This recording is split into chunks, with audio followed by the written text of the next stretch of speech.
Bonjour, je suis Aurore Vérove et je suis directrice adjointe à l'AMB Assad. Bonjour, Mélanie Bécard, je suis coordinatrice de l'équipe spécialisée Alzheimer. Donc Mélanie, est-ce que vous pouvez nous présenter l'équipe spécialisée Alzheimer? En quoi ça consiste? Alors l'équipe spécialisée Alzheimer, on intervient auprès des personnes qui présentent la maladie d'Alzheimer ou maladie apparentée, donc démence frontotemporale, démence vasculaire, etc.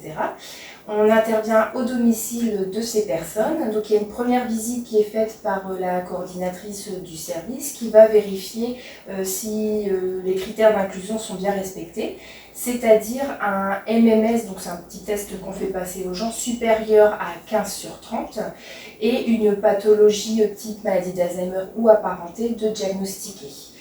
Si ces critères sont bien respectés, on peut donc intervenir et il y a une seconde séance qui est faite avec l'ergothérapeute ou le psychomotricien qui lui va réaliser une évaluation globale de la personne. Donc elle va tout d'abord réaliser une évaluation cognitive, donc c'est-à-dire de la mémoire, de l'attention, etc.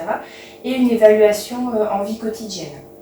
Donc si la personne sait encore par exemple se laver seule, utiliser son téléphone, enfin tout ce qui va jouer à la vie quotidienne de la personne.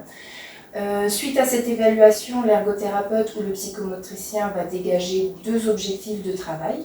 Et ces objectifs de travail vont être travaillés avec les assistants de soins en gérontologie pour 15 séances. Ça équivaut à 3 mois de prise en charge à raison d'une séance par semaine d'environ 45 minutes. D'accord. Donc vous nous dites effectivement 15 séances, des séances à la charge du bénéficiaire ou quelque chose qui peut bénéficier d'une prise en charge spécifique?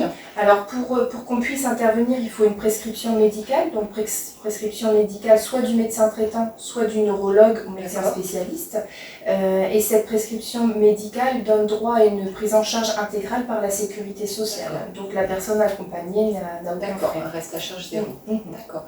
Au niveau du secteur d'intervention, vous intervenez sur quel secteur? Donc l'équipe spécialisée Alzheimer, elle intervient sur l'ensemble des communes du Calaisis. D'accord. Donc voilà, jusque Ardres, on va aller jusque Vienne et puis en général Voie-Plage, ce secteur-là. D'accord. Vous nous expliquez effectivement voilà, plusieurs professionnels qui peuvent intervenir au domicile. Concrètement, comment ils interviennent auprès des bénéficiaires? Alors suite à la pose des objectifs par l'ergothérapeute ou le psychomotricien, il va y avoir plusieurs axes de travail. Donc ça peut être axé sur la vie quotidienne. Par exemple, si la personne ne sait plus utiliser son téléphone portable, on va faire un apprentissage sur un téléphone qui va être plus simple et proposer à la personne d'acquérir ce téléphone. Si elle se repère plus dans le temps, on va mettre en place un calendrier qui est simplifié et de même on va faire un apprentissage. Si la personne elle ne sait plus utiliser par exemple sa machine à laver, on va prendre des photos de cette machine à laver et créer une notice et faire un apprentissage. Donc ça c'est vrai, les assistants en gérontologie qui font l'apprentissage de ces méthodes. Ça va être le premier versant sur l'autonomie de la personne dans sa vie quotidienne. Et le deuxième, ça va être de travailler via des jeux de façon plus ludique les capacités cognitives, donc la mémoire, l'attention, via des jeux de façon ludique. On va faire attention aussi à faire des activités qui plaisent aux personnes. Le but, c'est aussi de passer un bon moment.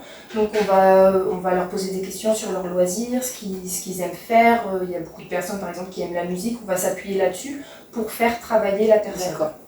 Un aspect un peu plus ludique des choses. Voilà, tout à fait. Si l'on souhaite avoir recours au service, donc effectivement, le médecin peut nous orienter directement. Sinon je peux passer par vous. Oui, alors soit la personne a la prescription médicale par son médecin et dans ce cas-là elle nous contacte directement, on lui réexplique le service, voilà, et on intervient après à domicile puisque c'est exclusivement à domicile qu'on intervient. Ou sinon si la personne entend parler du service, elle peut aussi nous contacter directement, comme ça on revoit avec elle si c'est notre service qui est en charge d'intervenir ou s'il faut faire le relais vers un autre service qui sera plus à même de répondre à la problématique de la personne. D'accord. Bon, Mélanie, je vous remercie pour toutes ces informations et puis je pense que les personnes nous contacteront s'il y a d'autres questions. Tout à fait, ne pas hésiter à nous contacter. Merci.